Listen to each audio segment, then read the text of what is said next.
매일 성경 묵상을 돕는 해설 가이드입니다. 안녕하세요. 묵상 코치입니다. 함께 읽고 나눌 말씀은 데살로니가전서 4장 1절에서 12절까지 말씀입니다.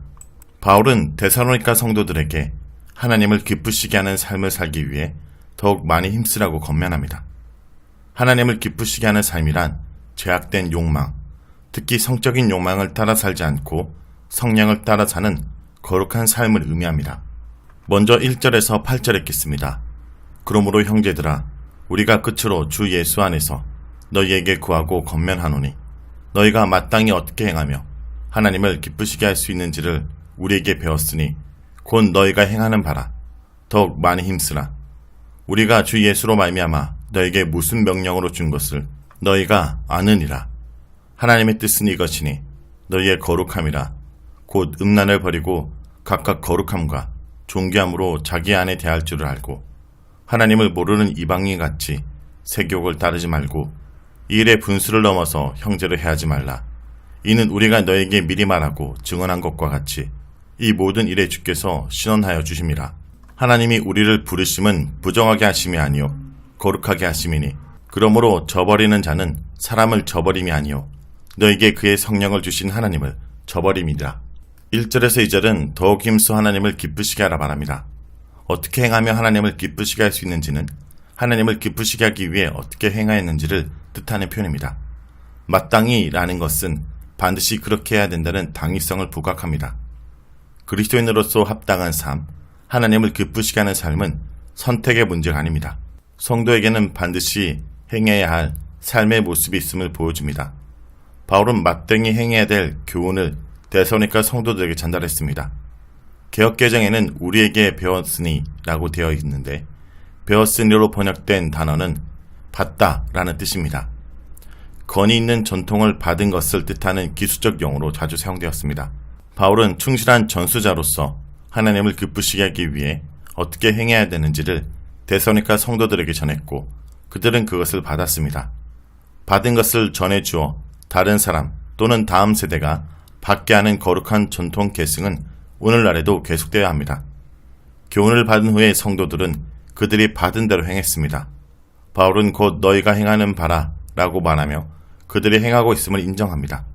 그러나 곧이어 더욱 많이 힘쓰라고 교훈합니다. 하나님을 기쁘시게 하는 선한 일에는 더욱 열심을 내야 합니다. 바울은 너희가 행하고 있다고 현재를 평가한 후에 더욱 많이 힘쓰라고 권면합니다. 2절에서 바울은 데살로니가 성도들에게 준 것은 예수 그리스도의 가르침이었고 그들은 그 내용을 알고 있다 말합니다. 그 가르침을 명령이라 표현한 것은 1절과 마찬가지로 그것이 마땅히 해야 될 것임을 일깨우는 것입니다. 3절에서 4절은 거룩은 하나님의 뜻이라 말합니다. 하나님을 기쁘시게 하는 성도의 삶은 무엇일까요? 3절은 구체적으로 그것이 거룩한 삶이라 가르칩니다. 성도가 거룩을 추구해야 하는 이유는 거룩이 하나님의 뜻이기 때문입니다. 하나님의 뜻을 벗어나서는 하나님을 기쁘시게 할 수 없습니다. 특히 이 부분에서는 성적인 면에서의 거룩에 초점을 맞춥니다. 거룩은 음란, 즉 온갖 불법적인 성적 행위들을 버리는 것입니다. 성도는 거룩함과 존귀함으로 자기 몸을 관리하고 통제할 수 있어야 합니다. 5절은 하나님을 모르는 이방인 같이 하지 말라라고 말합니다. 하나님을 모르는 이방인들의 성적으로 문란한 삶을 알 수 있게 하는 대목입니다. 당시에 로마 세계에서는 성적 방종에 대해서 매우 간대했습니다. 바울은 그들을 묘사하기 위해 두 가지 표현을 사용합니다.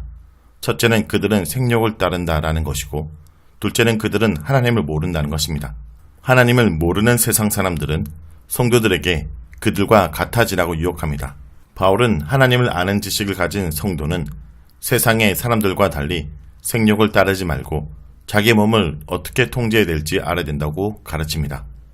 하나님을 아는 자들은 하나님의 창조 목적과 하나님의 뜻을 알고 그것에 따라 살아갑니다. 하나님을 모르는 세상을 따른다라는 것은 하나님을 부인한 것과 같습니다. 우상 숭배와 성적 타락이 결합된 사이에서 우상을 버리고 하나님께로 돌아온 그들은 우상과 함께 음란을 버리고 거룩한 삶을 추구했습니다. 그것이 우상 대신 살아계시고 참 대신 하나님을 섬기는 올바른 방법입니다. 6절은 주께서 신원하심을 말합니다. 성적인 일에 있어서 형제를 이용한다거나 도를 넘어서는 악한 행동을 해서는 안 됩니다. 불신자에 대해서는 물론이거니와 형제 그리스도인에 대해서 성적인 잘못됨이 없어야 합니다.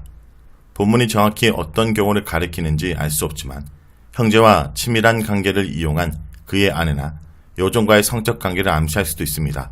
이 일에 대해서 주님이 복수자가 되신다고 바울은 심각하게 말합니다.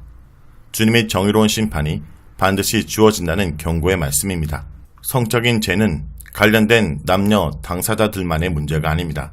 다른 형제와의 문제이기도 하며 주님과의 문제이기도 합니다. 바울은 이것에 대해서 미리 말하고 증언 또는 경고했습니다.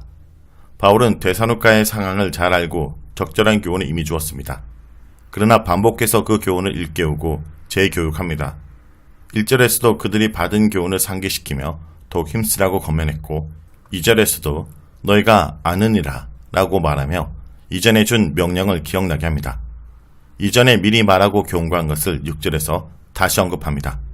거룩에 대한 교훈을 처음부터 전해주었고 계속해서 일깨워 강조하고 있음을 볼 수 있습니다. 7절에서 8절은 부르심의 목적입니다. 성적인 거룩의 중요성은 7절에도 나타납니다. 우선 바울은 하나님이 우리를 부르셨음을 상기시킵니다. 하나님은 데살로니가 성도들을 불러 구원을 얻게 하셨습니다. 하나님의 부르심에 대해서는 2장 12절에서도 이미 다루었습니다. 그의 나라와 영광으로 부르신 하나님께 합당하게 행해야 된다라고 가르치면서 하나님의 부르심을 언급했습니다. 부르심은 하나님의 주권적 사역이며 그의 나라와 영광에 참여하는 복된 일입니다. 이처럼 하나님이 우리를 부르신 목적을 바울은 4장 7절에서 일깨웁니다. 부정과 긍정으로 하나님이 부르신 목적을 대조하며 부름받은 자들이 추구해야 될 것을 강조합니다. 먼저 하나님이 우리를 부정함을 위해서 부르지 않았다고 말합니다. 그러므로 부름받은 백성들은 성적인 부정함을 멀리해야 합니다. 긍정적으로 성도는 거룩을 위해 부름을 받았습니다. 우리를 부르신 하나님은 구약에 거룩하신 하나님으로 계시되었고 부름받은 이스라엘 백성들에게 거룩을 요구하셨습니다. 부름받은 성도들은 하나님의 거룩하심을 자신의 삶을 통한 거룩으로 드러내야 합니다. 그것이 부르신 하나님을 영화롭게 하는 방법입니다. 하나님은 우리를 부르셨을 뿐 아니라 성령을 주셨습니다. 성령은 거룩한 영이며 성도들 안에 거하십니다.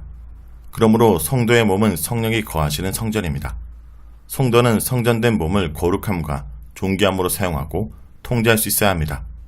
거룩에 대한 교훈을 저버리는 것은 사람을 저버린 것이 아니라 하나님을 저버리는 것이라고 바울은 엄히 말합니다.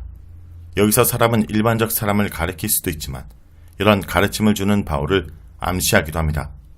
바울의 가르침은 자신의 가르침이 아니라 주 예수로 말미암아 준 명령이며 하나님의 뜻을 전하는 것이기 때문에 그의 가르침을 거부하는 것은 사람이 아닌 하나님을 거부하는 것입니다.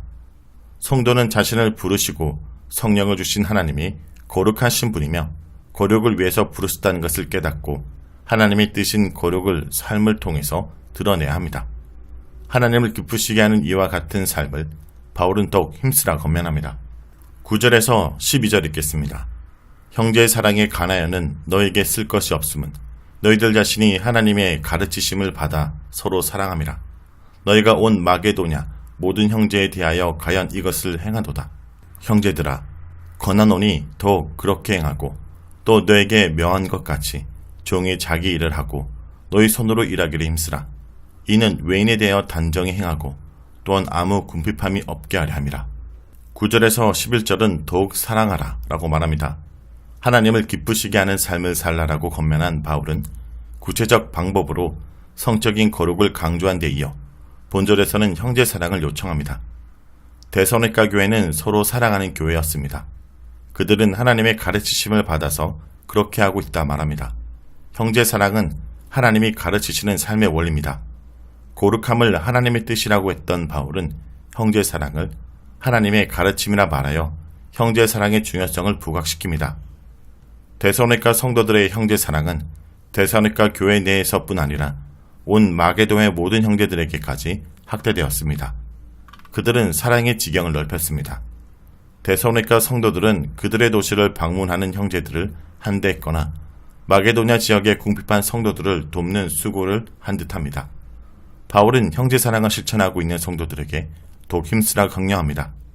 하나님을 기쁘시게 하고 하나님의 가르치심을 행하는 데 더욱 힘을 내야 합니다. 더욱 열심을 내야 하고 더욱 지경을 넓혀가야 합니다. 11절에서 12절은 일하기를 힘쓰라 말합니다. 바울은 데살로니가 성도들에게 조용한 삶을 추구하고 자기 일을 돌아보라 권면합니다. 그들의 신앙 때문에 사람들의 주목을 받게 된 성도들은 쉽게 불신자들의 비난의 대상이 될 수 있습니다. 데살로니가 성도들 중에는 게을러서 자기 일을 등한히 하는 사람들이 실제로 있었던 것 같습니다. 5장 14절에서도 게으른 자들을 건개하라 라는 말씀이 있고 데살로니가 후서에도 일하기 싫어하는 자에 대한 권면이 있습니다. 바울은 형제 사랑을 요청하면서 동시에 자신의 일을 등한히 하면서 형제들의 도움에 기대려 하는 자세도 방지하고 있습니다. 바울은 데살로니가에 있을 때에도 자기 일을 하고 자기 손으로 일하기를 힘쓰라고 가르쳤습니다. 이로써 불신자들에게도 떳떳하며 스스로 일함으로써 다른 형제들의 짐이 되지 않게 하려는 것입니다. 자, 여기까지가 데살로니가 전서 4장 1절에서 12절까지 말씀입니다. 오늘 말씀을 통해 우리는 무엇을 묵상하고 적용해야 될까요? 하나님은 거룩한 백성으로 삼기 위해 우리를 부르시어 거룩한 영을 주십니다. 하나님은 우리가 거룩한 삶을 살기 원하시기에 거룩한 삶을 저버리는 자는 하나님과 하나님의 뜻을 저버린 것과 같습니다. 거룩한 삶은 단지 믿지 않는 사람들과 구별을 넘어 하나님의 성품을 닮아가는 것입니다. 성도 여러분, 오늘 하루 내 안에 하나님을 담고자 하는 하나님의 뜻을 행함으로 하나님을 기쁘시게 하고자 하는 거룩한 동기가 있는지 살펴보며 기도하는 하루가 되길 간절히 기도합니다.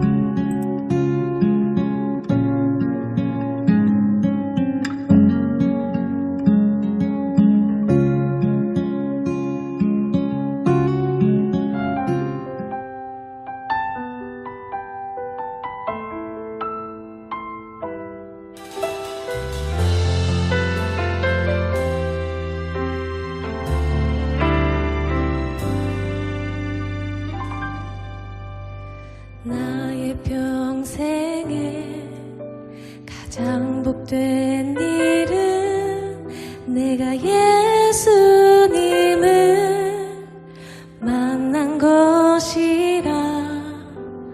나의 평생에 가장 잘한 일은 내가 예수님을 주로 섬긴 것이라. 이 세상 살 동안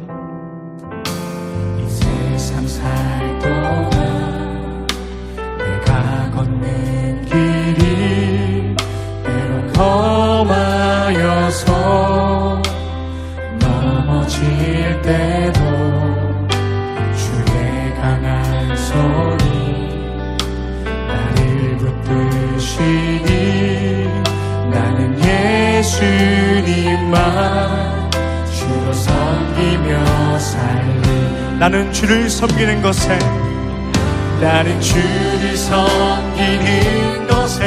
후회가 없습니다.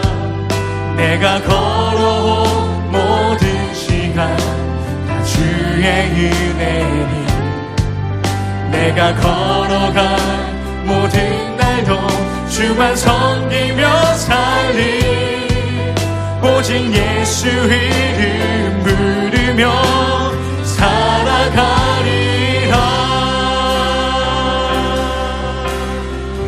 이 세상 살 동안 내가 걷는 길이 때론 험할지라도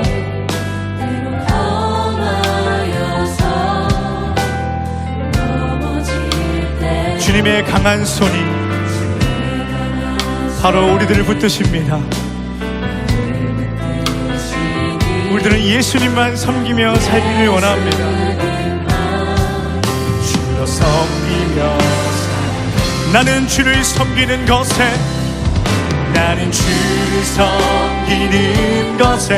후회가 없습니다.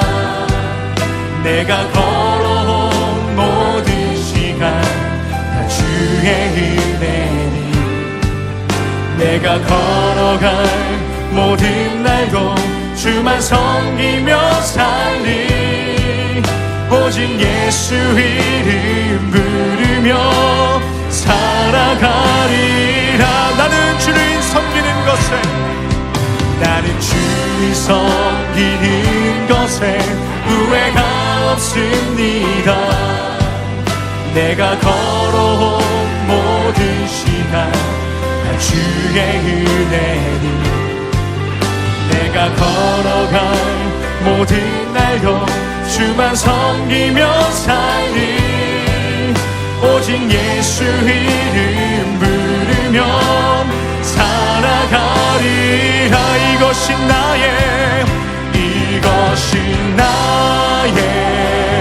간증이요 이것이 나의 찬송일세. 나 사는 동안 끊임없이 구주를 찬송하리. 이것이 나의 간증이요 이것이 나의 간증이요 이것이 나의 찬송일세. 나 사는 동안 끊임없이 구주를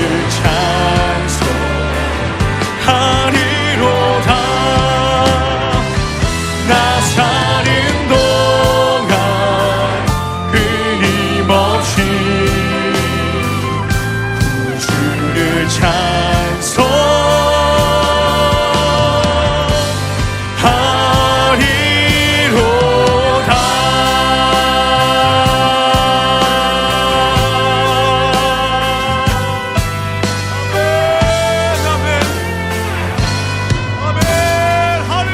아멘